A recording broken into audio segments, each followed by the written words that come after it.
Dam साइडतिर जाँदैछौँ power हाउसबाट। हाम्रो आज क्रिकेट म्याच छ ड्याम साइडमा चाहिँ। यो चाहिँ हाम्रो ड्याम साइडको कोलोनी। ल विनिङको लागि 151 चाहियो। 8:45 हुन लाग्यो। अनि गएर ड्याम साइडमा हल्का ब्रेकफास्ट गर्ने। त्यसपछि चाहिँ त्यहाँ एउटा हाम्रो म्याच हुन्छ। अनि म्याच पछि चाहिँ हाम्रो सानो पिकनिक जस्तो कार्यक्रम हुन्छ। यो छ है माहौल चाहिँ। यो इसुवा खोला। अनि यो इसुवा खोलाको यो सरसाप चाहिँ यहाँ डाँडाको टुप्पामा छ। पावर हाउस चाहिँ अलि यो चाहिँ अरुण तल नदी छ। यहाँ अहिले देखिएको छैन, अलिकति छेलिया छ। हामी आज ड्याम साइडमा क्रिकेट खेल्नको लागि चाहिँ हाम्रो टिम जाँदै गरेको आज। ल हामी चाहिँ फाइनल्ली अहिले ड्याम साइडमा आइपुगिसकेका छौँ। अब हाम्रो क्रिकेट हुने भनेको ग्राउन्ड चाहिँ यहाँदेखि तल छ। यो चाहिँ हाम्रो ठ्याक्कै ड्याम साइडको कोलोनी हो। अलिकति मौसमले थोरै साथ नदिएको जस्तो अवस्था छ। त्यही पनि हामी इन्जोय गर्नेछौँ।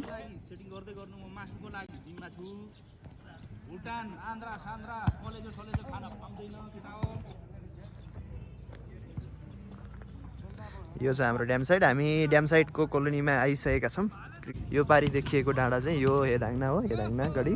अब यो बाटोदेखि यहाँदेखि चाहिँ उता हाम्रो किमाथाङ्गातिर जाने बाटो यही हो। अनि त्यसपछि हल्का यहाँ आज घाम अलि राम्रो लागेको छैन आज। अनि यहाँदेखि माथि चाहिँ यो अब नुम जाने बाटो छ यहाँदेखि माथि। अनि यो हाम्रो ड्यामको कोलोनी भइहाल्यो।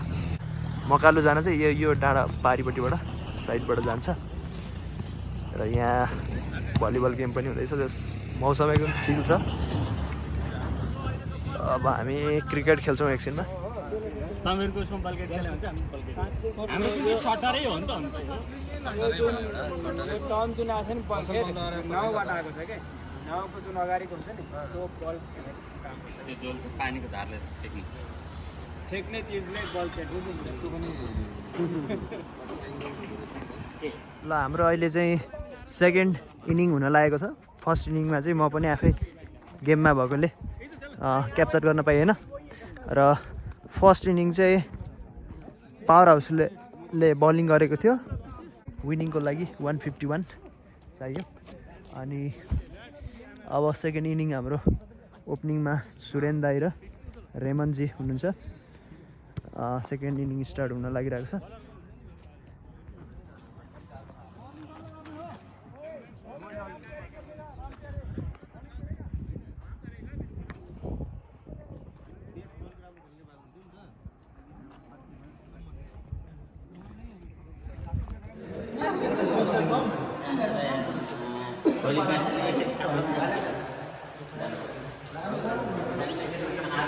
यो चाहिँ हाम्रो ड्याम साइडको कोलोनी। यहाँ छ हाम्रो हेलिप्याड। पानी पर्न थालेको छ अहिले।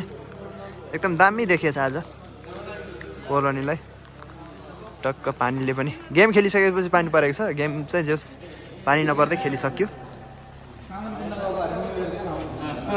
ल सबैजना हुनुहुन्छ यहाँ।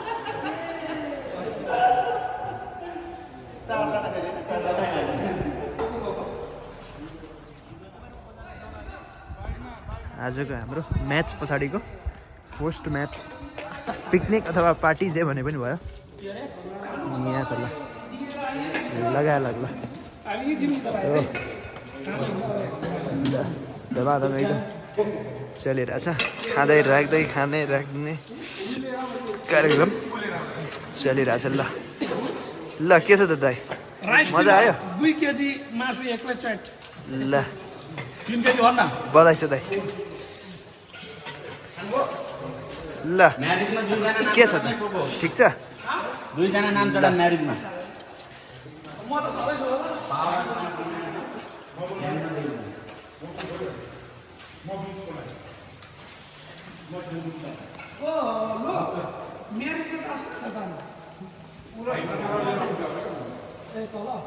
के छ त, मजा आइरहेछ?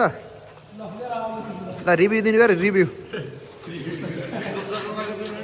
खसीको रिभ्यू दिनु त। खसीको रिभ्यू कस्तो थियो? बेस्ट। ल यसलाई चाहिँ यो हामी अहिले यो टनलभित्र छौँ। टनेल चाहिँ यो पहिला एकचोटि चाहिँ ढलान गरिसकेको छ, यो टनेललाई चाहिँ यो ढलान गरिसकेको छ। र यसमा चाहिँ अब यहाँ अहिले के हुँदो रहेछ भन्दाखेरि यसमा यहाँ बिचमा हल्का चाहिँ यो यस्तो होल देख्न सक्नुहुन्छ हामीले, यो होल देख्न सक्छौँ। यो होलहरूमा चाहिँ अब यहाँदेखि चाहिँ ग्राउन्डिङ गर्नको लागि अब यहाँ सिमेन्ट ग्राउन्डिङ भन्छ अरे यसलाई। अब यहाँ सिमेन्ट र बालुवा बनाउँदो रहेछ, त्यस्तो होल यहाँ माथि छ। त्यस्तो होलहरूमा चाहिँ अब यो यहाँबाट पठाइरहेको रहेछ। अब यति लामो रड प्रयोगको ड्रिलिङ गरेर यहाँ चाहिँ त्यो सिमेन्ट र बालुवा चाहिँ यता हाल्ने कार्यक्रम हुँदो रहेछ। यहाँ चाहिँ हाम्रो यो त्यो जुन टनेलको अघिको होल देखिएको थियो, यो यसरी होलमा चाहिँ सिमेन्ट र पानी चाहिँ यहाँबाट लगाएर यत्रो धेरै जान्छ है, कति धेरै जान्छ।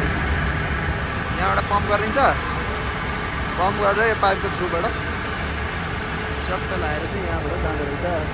भनेपछि एकचोटि यो ढलान चाहिँ भइसक्यो, त्यही पनि अब यो स्ट्रक्चरलाई चाहिँ अलिकति दह्रो बनाउनको लागि यो मेकानिजम हुँदो रहेछ। यो टनल चाहिँ धेरै नै जानुपर्छ। यसरी देख्न सकिन्छ, यसरी परसम्म यहाँदेखि देखिरहेछ टनलको स्ट्रक्चर। भित्रभित्र लाइटहरू पनि हालिएको छ यहाँ। अब यसरी देख्न सकिन्छ हामीले यहाँदेखि अगाडि। यहाँ अगाडि हाम्रो गाडीहरू हामीले पार्क गरेका थियौँ। यहाँ बिचमा काम भएकोले गर्दाखेरि अलिकति हामी आज अल्मल्यौँ।